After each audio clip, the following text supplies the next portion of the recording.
जय हिंद, वंदे मातरम। दोस्तों, आज के इस ईवीएस के वीडियो में मैं आपके लिए ऐसे क्वेश्चन लाया हूं जो सीटेट के प्रीवियस ईयर में पूछे गए क्वेश्चन हैं। आप पेपर उठा के देख भी सकते हैं और जो एनसीईआरटी की पहली पसंद होते हैं। तो सभी भाई बहनों का बहुत बहुत स्वागत है आपके अपने A1 एजुकेशनल आपके ऑनलाइन यूट्यूब स्टडी प्लेटफॉर्म पर। वीडियो को शुरू करते हैं और अगर आपका टारगेट है 135 प्लस का तो वीडियो को फुल वॉच कीजिएगा। एक एक क्वेश्चन को हम लोग अच्छे से समझेंगे। पहला क्वेश्चन आपकी स्क्रीन पर है। भारतीय त्योहारों का एक समूह जो पूर्णिमा के दिन मनाया जाता है। ऐसे क्वेश्चन बहुत ज्यादा पूछे जाते हैं आपके सीटेट में। तो देखेंगे ऑप्शन दोस्तों, दिवाली, होली, महाशिवरात्रि। सेकंड ऑप्शन कह रहा है दिवाली, होली, रक्षाबंधन। और थर्ड ऑप्शन है होली, रक्षाबंधन, गुरु नानक जन्मदिन। और फोर्थ ऑप्शन आपका कह रहा है होली, गुरु नानक जन्मदिन और मकर संक्रांति। तो आपका कौन सा ऑप्शन सही हो जाएगा? दोस्तों, दिवाली क्या होती है? कार्तिक मास की अमावस्या को मनाई जाती है। तो इसमें दिवाली गलत हो जाएगा, यानी पूरा ऑप्शन ही गलत हो गया। इसमें भी दिवाली है, दिवाली वाला गलत हो गया। अब अगर बात करें सी ऑप्शन, होली, रक्षाबंधन, गुरु नानक जन्मदिन, ये ऑप्शन आपका सही लग रहा है। होली, क्योंकि दोस्तों फाल्गुन माह जो हिंदू पंचांग होता है, कैलेंडर होता है, उसके अकॉर्डिंग होली जो है वो फाल्गुन माह की पूर्णिमा को मनाया जाता है। ठीक है, फाल्गुन माह की पूर्णिमा को। रक्षाबंधन दोस्तों श्रावण मास की पूर्णिमा को मनाया जाता है। और गुरु नानक जन्मदिन अभी आपका 8 नवंबर को पड़ा था। ठीक है, ये भी पूर्णिमा वाले दिन ही मनाया जाता है। तो सी ऑप्शन करेक्ट लग रहा है। फिर भी हम सी ऑप्शन करेक्ट है। फिर भी हम देखते हैं फोर्थ ऑप्शन, होली, गुरु नानक जन्मदिन, मकर संक्रांति। दोस्तों, मकर संक्रांति पूर्णिमा को मनाया जाए ऐसा नहीं है, तो मकर संक्रांति भी पूर्णिमा के दिन नहीं मनाया जाता है। डी ऑप्शन गलत। तो तीनों ऑप्शन गलत। राइट कौन? राइट जवाब हो जाएगा सी। बढ़ेंगे, अगला क्वेश्चन लेंगे। अगला क्वेश्चन आपकी स्क्रीन पर है। एक से एक धांसू क्वेश्चन है। झारखंड में ग्राम सभा लॉटरी, यानी ग्राम सभा जो है पंचायत को बोलते हैं, वहां लॉटरी द्वारा खेती के लिए भूमि आवंटन करती है, किसानों को देती है। इस भूमि आवंटन में एक विशेष मात्रक यूज होता है। वो मात्रक दोस्तों होता है टिन। ठीक है, इसका उपयोग किया जाता है। इस मात्रक का अर्थ क्या है? ऑप्शन ए कह रहा है वह भूमि जिससे किसान 1 टिन बीज प्राप्त कर सकता है। गलत है, ये ऑप्शन आपका निगेटिव है। क्या है? वह भूमि जिस पर कोई किसान 1 टिन बीज बोता है। यही ऑप्शन आपका करेक्ट हो जाएगा। वह भूमि जिस पर कोई किसान 1 टिन बीज बोता है, यानी ये आपका यूनिट है। किस हिसाब से काम करता है कि 1 टिन बीज ले लिया और बो दिया। ठीक है, तो ये ऑप्शन राइट हो जाएगा। बाकी के ऑप्शन दोनों गलत है। तीनों ऊपर वाला भी गलत हो जाएगा। बी ऑप्शन करेक्ट हो जाएगा। बढ़ेंगे, अगला क्वेश्चन लेंगे। अगला क्वेश्चन क्या है दोस्तों? अगला क्वेश्चन कह रहा हमारे देश के एक राज्य में परीक्षण करने पर यह पाया गया। वेरी मोस्ट इंपॉर्टेंट क्वेश्चन डालिएगा। वेरी मोस्ट इंपॉर्टेंट क्वेश्चन है, क्योंकि यह क्वेश्चन हर बार रिपीट होता है। क्या क्वेश्चन है? यह पाया गया वहां के ग्रामीणों के अधिकांश मकान मजबूत बांस के खंभों पर बने।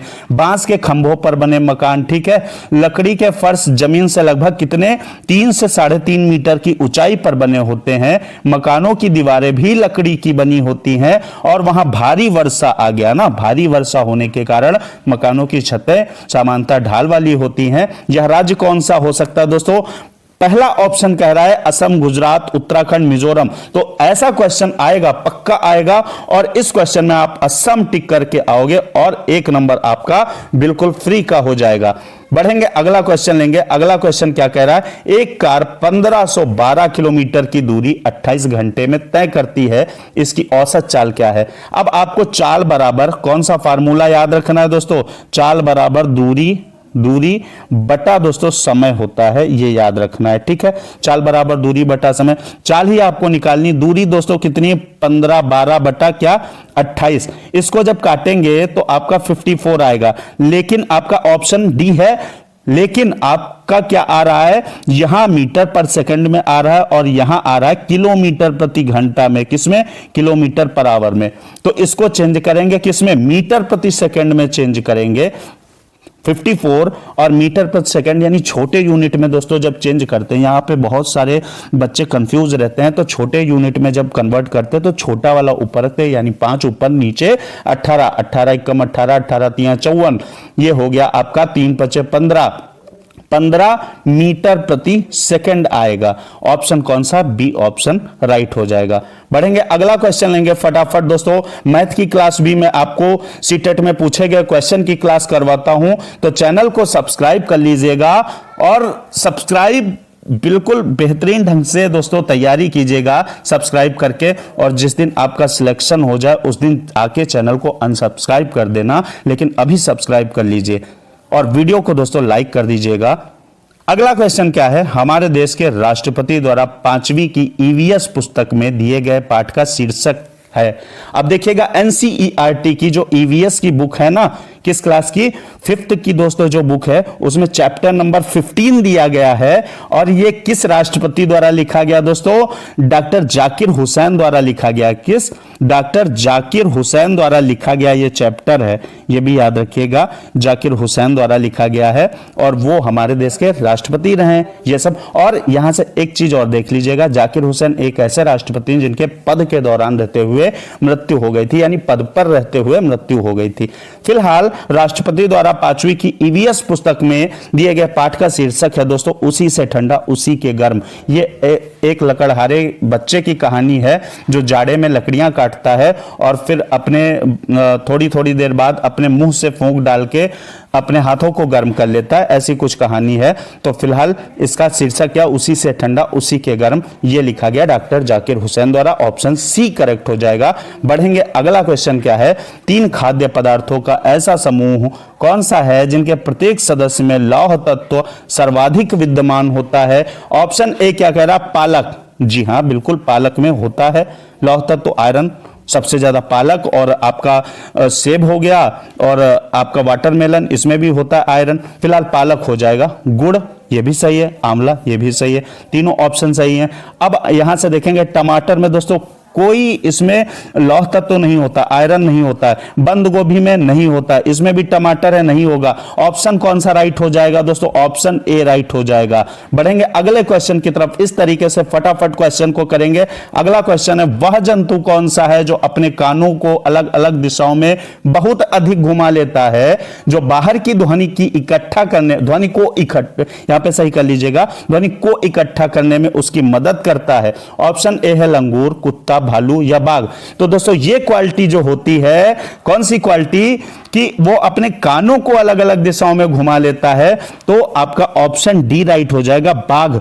यहां तक कि वो पत्ते की सरसराने की आवाज भी सुन लेता है, और अगर कहीं दूर तक कदमों के चलने की आवाज है तो वो भी बाघ को सुनाई पड़ जाती है। फिलहाल आपका ऑप्शन डी करेक्ट हो जाएगा। बढ़ेंगे, अगला क्वेश्चन लेंगे। और कुछ बच्चे ऐसे हैं ना जो वीडियो को मतलब 1-2 मिनट देखते हैं और फिर वो जो भी करने लगते हैं ना, वीडियो को छोड़ दिया। दोस्तों ऐसे 135 प्लस का टारगेट पूरा नहीं होगा, उसके लिए आपको बहुत मेहनत करनी होगी, और वो मेहनत मैं आपको करवा रहा हूं अगर आपने चैनल को सब्सक्राइब करके अच्छे से स्टडी किया तो। ठीक है, तो 135 प्लस कीजिए। और अगला क्वेश्चन इसी सीरीज में क्या है? झूम की खेती। झूम की खेती के अंतर्गत झारखंड के किसान जो हैं उनके द्वारा अपनाए जाने वाले तरीकों के संबंध में नीचे दिए गए कथनों पर विचार कीजिए। पहला ऑप्शन क्या है? एक फसल कटने के पश्चात जमीन को कुछ वर्ष तक खाली छोड़ देते हैं। इसमें देखना झूम की खेती में कथनों पर विचार करना कौन कौन सा है। एक फसल कटने के पश्चात जमीन को कुछ वर्ष खाली छोड़ देते हैं, करेक्ट है बिल्कुल। खरपतवार, बांस आदि को उखाड़ कर खेत में जलाते हैं, तो दोस्तों उखाड़ कर नहीं जलाते हैं, ठीक है, काट कर जलाते हैं, कट करके जला देते हैं। ये ऑप्शन आपका गलत हो गया। खरपतवार की राख खाद के रूप में यानी मैन्योर के रूप में काम करती है, यह भी ऑप्शन करेक्ट हो गया। जब जमीन खेती के लिए तैयार हो जाती है तो बीज बोने से पहले उसे गहराई तक जोता जाता, जी नहीं गहराई नहीं, ऊपर खाली हल्का हल्का जुताई की जाती है, ठीक है। तो ऑप्शन कौन से? डी और बी आपके ऑप्शन गलत हैं, तो ए और सी सही है। थर्ड वाला बिल्कुल करेक्ट हो जाएगा, ए और सी के साथ जाएगा आंसर। बढ़ते अगला देखेंगे दोस्तों। अगला क्या है? कन्नौज शहर इत्र के लिए प्रसिद्ध है, इत्र के लिए यानी परफ्यूम सिटी के नाम से फेमस है। यह शहर भारत के एक राज्य का जिला है जिसका नाम है दोस्तों, सीधी सीधी बात करके कहते हैं उत्तर प्रदेश, ठीक है। उत्तर प्रदेश का यह जिला है कन्नौज, जो इत्र के लिए फेमस है। बढ़ेंगे अगला क्वेश्चन लेंगे। अच्छा, आप कमेंट बॉक्स में बताएंगे कि अगर चलिए अगला क्वेश्चन। तो अगला क्वेश्चन दोस्तों क्या है, कक्षा 1 व कक्षा 2 में ईवीएस पढ़ाने के लिए, क्लास फर्स्ट और सेकंड में ईवीएस पढ़ाने के लिए कोई निर्धारित पाठ्यपुस्तकें नहीं है। 1 और 2 में ईवीएस नहीं पढ़ाई जाती है, एनसीईआरटी नहीं, ईवीएस की बुक नहीं बनाती है 1, 2 के लिए। निम्नलिखित में से इसका सबसे उपयुक्त कारण क्या हो सकता है? ईवीएस की पाठ्यपुस्तकें विद्यार्थियों के लिए स्कूल के बस्ते को भारी बना देती हैं। ये ऐसा कोई कारण तो है नहीं कि एक बुक रख लिया बैग में तो बैग भारी हो जाएगा। एक ऑप्शन ये गलत हो गया। कक्षा 1 और 2 में विद्यार्थी ईवीएस को सरलता से नहीं समझते, ये भी ऑप्शन निगेटिव है। ऐसा कुछ थोड़ी है कि समझ नहीं पाएंगे, उनको उस लेवल का समझाया जाएगा तो समझ जाएंगे। तो ऐसा है ना, ऑप्शन बी भी गलत हो गया। सी ऑप्शन की तरफ बढ़ेंगे। ईवीएस को भाषा तथा गणित के साथ एकीकृत किया गया है। यह बात परफेक्ट है, बिल्कुल। भाषा को क्या है, ईवीएस को भाषा तथा गणित के साथ एकीकृत, जैसे 4 फूल और 5 फूल मिला के क्या होता है, कितने होते हैं, ऐसे हम लोग क्वेश्चन करते हैं ना। तो ऑप्शन सी करेक्ट लग रहा है। अगला ऑप्शन भी देख लेते हैं। कक्षा 1 और 2 के विद्यार्थी ईवीएस जैसे एक अतिरिक्त विषय का बोझ नहीं डाला जा सकता उन पर, यह भी ऑप्शन निगेटिव है। Option C is correct option. बढ़ेंगे, अगला क्वेश्चन लेंगे।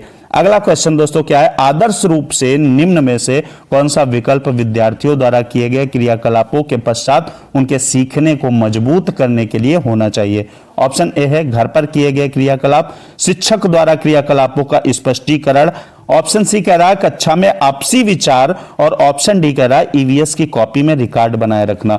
तो दोस्तों क्वेश्चन देखिए क्या कह रहा है, विद्यार्थियों द्वारा किए गए क्रियाकलापों के पश्चात उनके सीखने को मजबूत करने के लिए क्या होना चाहिए? ऑप्शन सी इसमें करेक्ट है। कक्षा में आपसी विचार विमर्श करके मजबूत किया जा सकता है। ठीक है, तो आज के वीडियो में दोस्तों फिलहाल इतना ही। मिलते हैं अगले वीडियो में। जय हिंद।